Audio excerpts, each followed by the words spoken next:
Emma and Lucas Garcia's lives seemed perfect on the outside, but behind closed doors, they were trapped in a nightmare of abuse and neglect. Their parents, Julio and Maria, had carefully crafted an illusion of a loving family, but no one knew the horror that lurked in the shadows. When Detective Ana Harlow was called to investigate, she uncovered a chilling truth that would shatter everything the community thought they knew about the Garcias. This is the most horrifying case of child abuse Harlow had ever seen. The Garcia family lived in a quiet suburban neighborhood, tucked away from the chaos of city life. Julio and Maria Garcia, along with their 2 children, Emma and Lucas, appeared to have the perfect life. They were a picture-perfect family. Always smiling, always together. Julio worked as a manager at a local business, while Maria stayed at home to care for their children. They attended every neighborhood event, volunteered at local charities, and hosted warm gatherings for friends and family.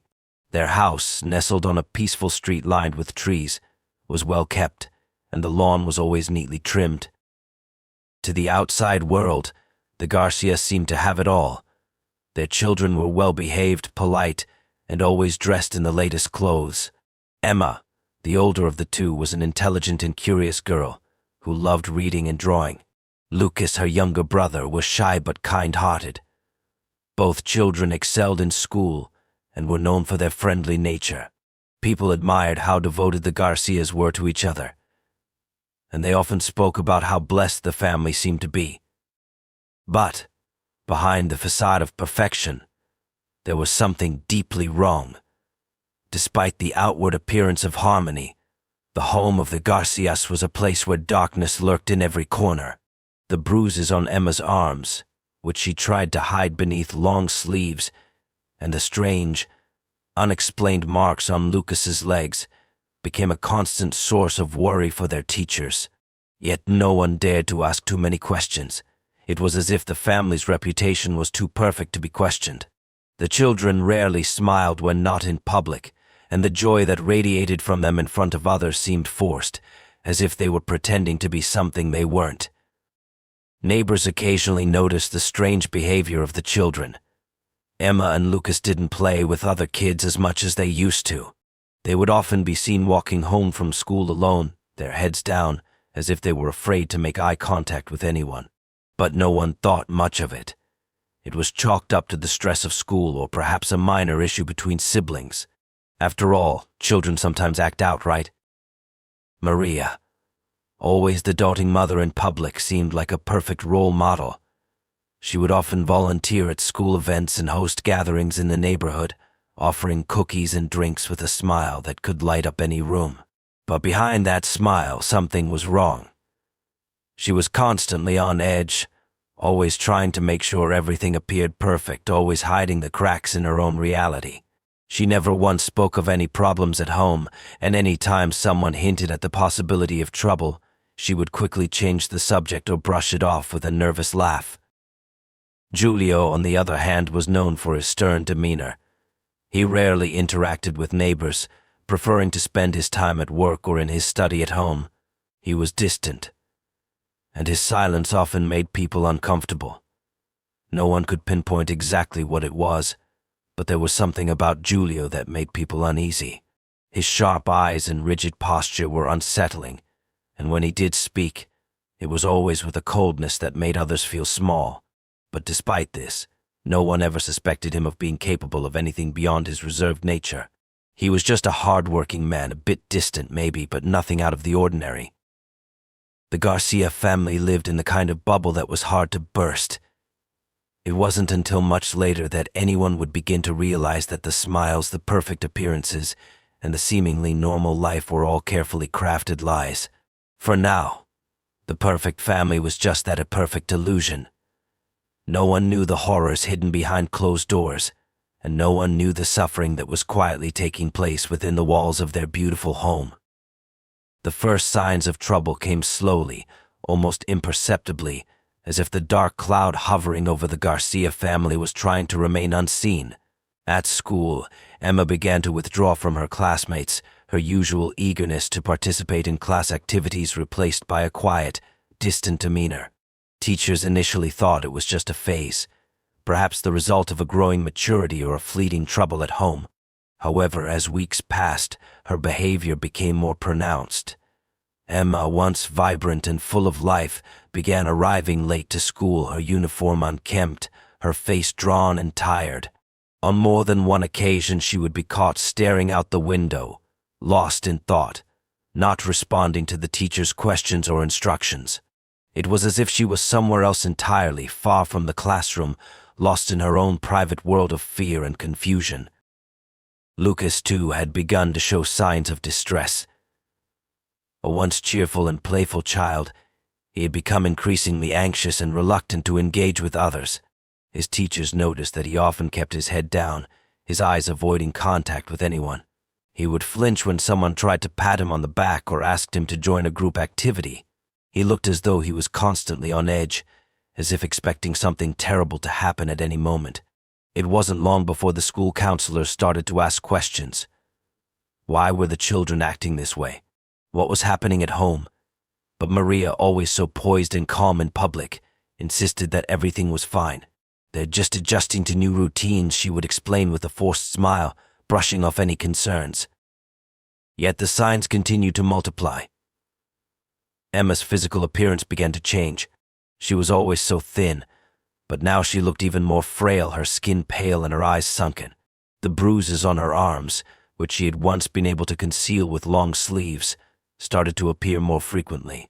At first it was just a small mark here and there, just enough to be noticed by the teachers, but never enough to cause alarm.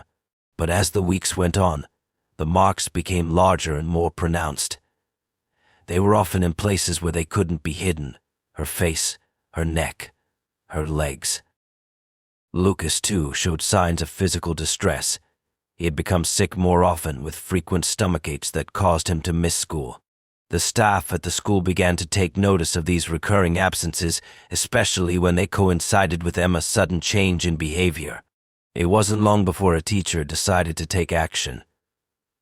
One afternoon, when Emma had come to school looking particularly disheveled, the teacher quietly pulled her aside, her eyes darting nervously toward the door, as though expecting someone to burst in at any moment. When asked if everything was okay at home, she hesitated, clearly torn between wanting to speak out and the fear of consequences. But Emma was a child of few words, and it wasn't until a few days later that the truth started to unravel. During a brief moment alone, Emma confessed to the teacher that she and Lucas were often locked in the basement for hours at a time, isolated from the world. The teacher, stunned by the admission, immediately contacted the authorities. Detective Anna Harlow, who had dealt with many cases of abuse in her career, was assigned to investigate. When Detective Harlow visited the school and spoke with Emma and Lucas privately, it was clear that something was very wrong. The children were visibly frightened, their responses guarded and hesitant, as if they were afraid of saying the wrong thing. They told her that their father, Giulio, had a temper and that he often punished them for the smallest mistakes. But they could never explain the full extent of the abuse. The fear in their eyes was enough to tell Detective Harlow that there was more to the story than they were willing to admit. As the investigation began, small but alarming details started to surface. Teachers, who had seen the children almost every day, began to recall strange incidents that had never seemed to matter before: the way the children flinched when a loud noise occurred, or how they always seemed to be on guard, even in the safety of the classroom. But it wasn't until the day Lucas was found crying alone on the playground, clutching his stomach in pain, that the investigation shifted into something far more serious. He could no longer hide the truth. Something was terribly wrong at the Garcia household, and Detective Harlow was determined to uncover it, no matter what it took. Detective Anna Harlow arrived at the Garcia home with a sense of unease. As she parked her car on the quiet street, the neatly manicured lawns and pristine houses around her seemed almost too perfect, too polished. The Garcias had been a part of this community for years, and everyone spoke highly of them. Giulio and Maria had a reputation for being polite and friendly, always quick to offer help or a kind word. But beneath the surface, something was terribly wrong.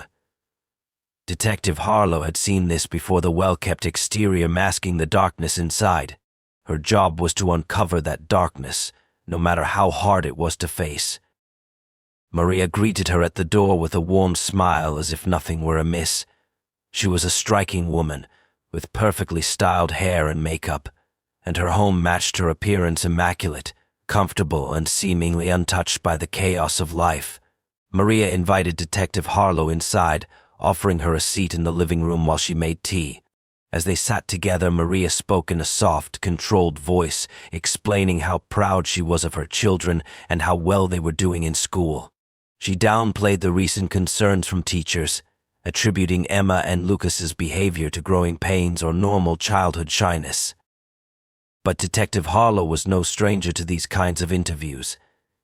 She had learned to read between the lines, to notice the little things that didn't quite add up.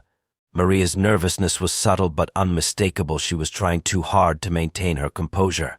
Her eyes darted to the window every few seconds, and her hand, resting on the arm of the chair, trembled slightly. It was as though she feared someone would burst through the door at any moment, and that feeling didn't sit right with the detective.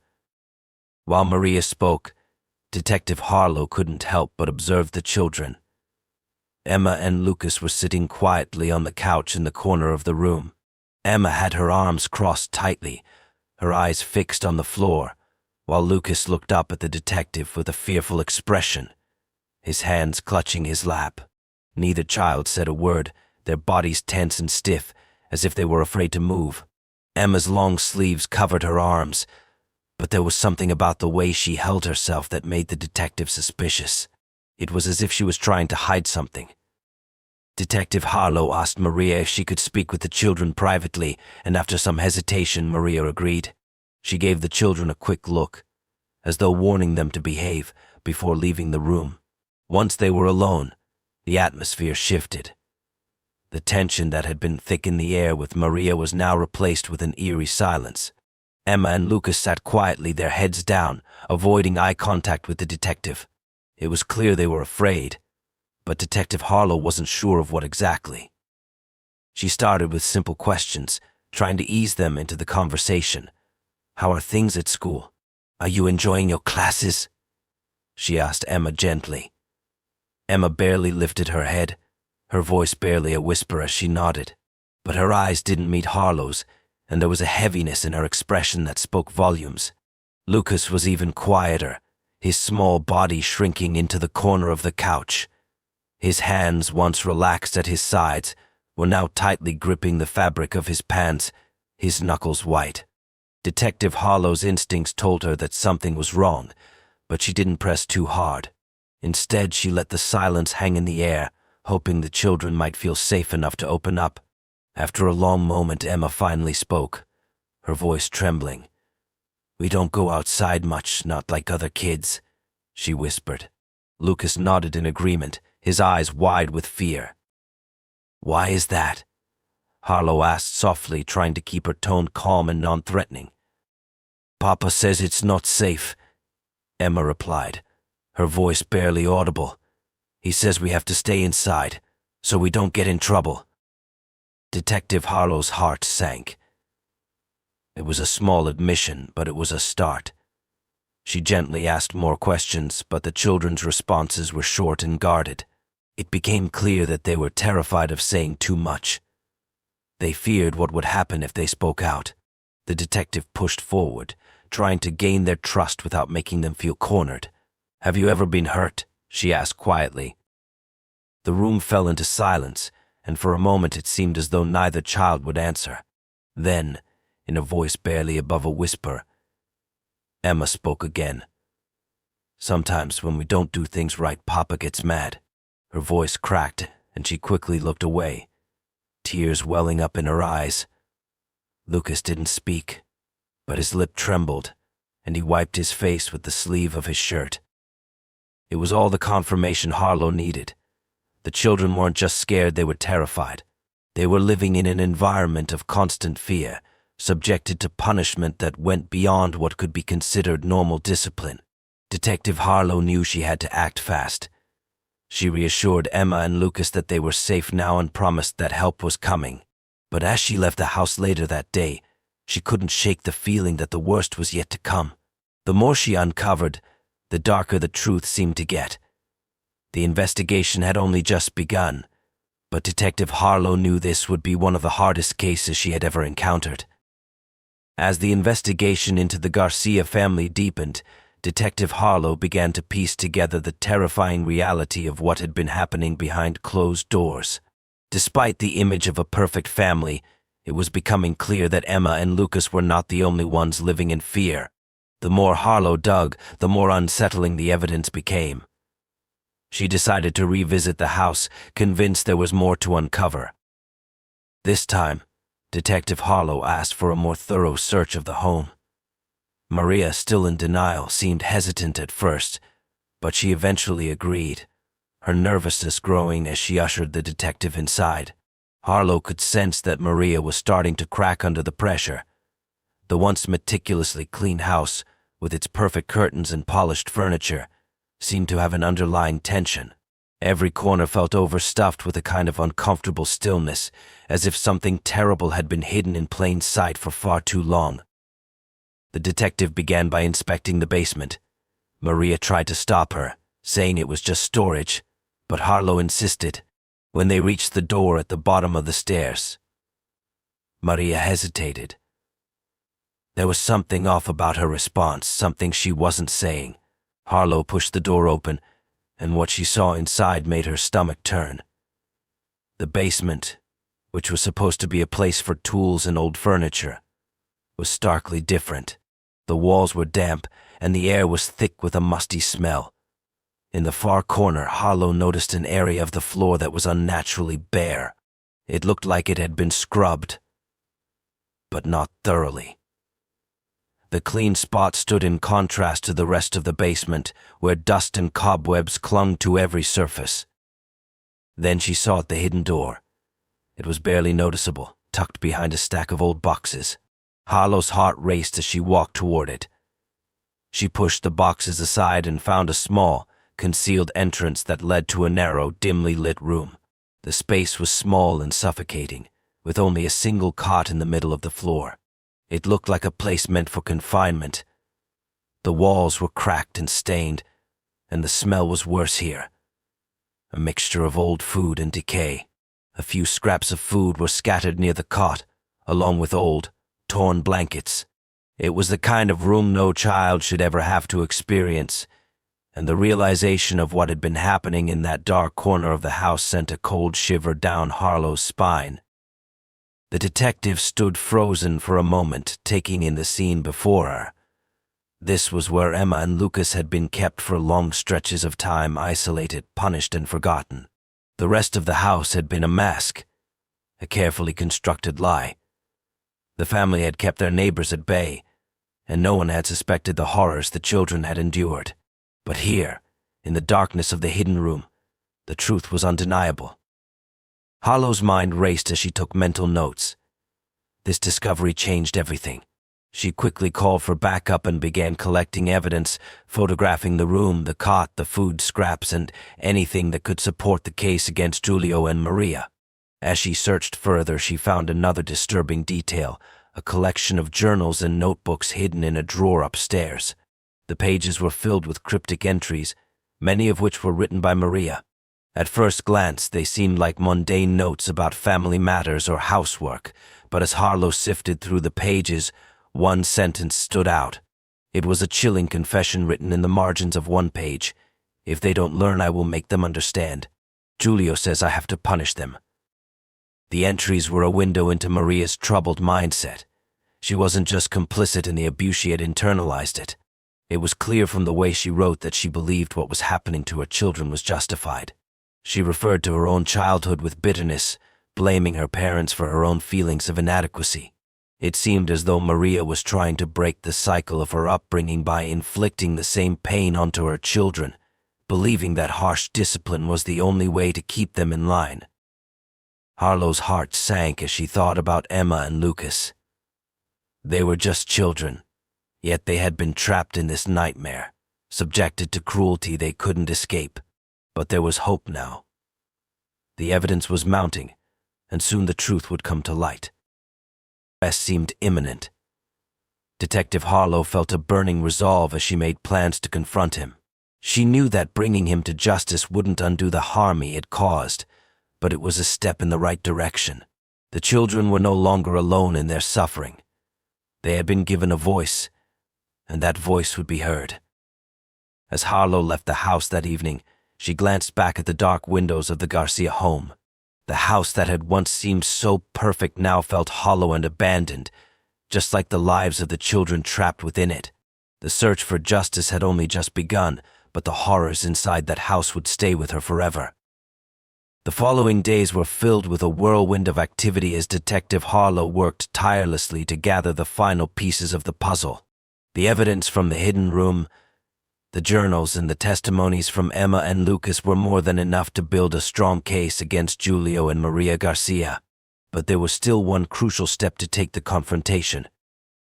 Harlow knew this wouldn't be easy. Julio had always been distant, his cold demeanor masking something far more dangerous. Maria, on the other hand, had always seemed the picture of motherhood, her smile a mask for the cruelty she harbored beneath the surface. She was the one who had helped to create the illusion of a perfect family, the one who had allowed this abuse to go on for so long. The detective had to prepare for the possibility that both of them would deny everything and try to cover their tracks. But the truth was clear now, and it was time to bring them to justice. Detective Harlow arrived at the Garcia house early one morning, flanked by a team of officers. Julio was still at work, but Maria was home.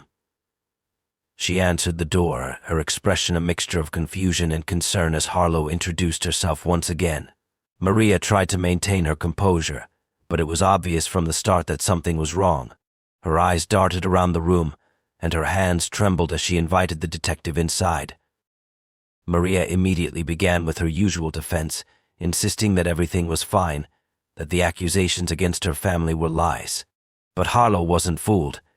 She calmly informed Maria that they had evidence, solid evidence, and that the truth would soon come out. She then asked Maria to sit down and listen. With a steady voice, Harlow laid out everything they had discovered: how Emma and Lucas had been kept locked away, how they had been punished and isolated, how Maria had written about it all in her journals. She even showed her the notes from the basement, the hidden room where the children had been confined. At first, Maria was silent. Her face was pale and her breathing shallow.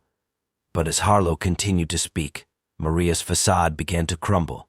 She let out a shaky breath, her eyes welling up with tears. But still, she tried to maintain her innocence. "It's not what you think," she whispered, almost pleading. "I did it for them. I wanted to make them strong. I didn't know how else to do it." Harlow listened carefully, understanding that Maria was trying to justify her actions, but the detective was unmoved. "You broke them, Maria," she said firmly. "You didn't protect them. You hurt them." The words hit Maria like a slap. Her entire body tensed, and for a moment it seemed as though she might break down completely. But just as quickly her anger flared. "You don't understand," she spat. "They needed discipline. You don't know what it's like to raise children who are so ungrateful." It was clear that Maria's rationalizations were just that, rationalizations. She had internalized the abuse and convinced herself that it was justified. But Harlow knew that the truth was far more complicated. Maria wasn't the only one to blame. Julio's involvement in the abuse had been just as crucial. As Maria continued to cry, Harlow made the decision to confront Julio as well. It wasn't long before Julio was apprehended and brought to the station for questioning. His reaction was starkly different from Maria's. He was cold, calculating, and completely unrepentant. When Harlow laid out the evidence against him, he remained stoic, his face betraying no emotion. "They needed discipline," he repeated, as though reciting a mantra. "They didn't respect us. They didn't learn."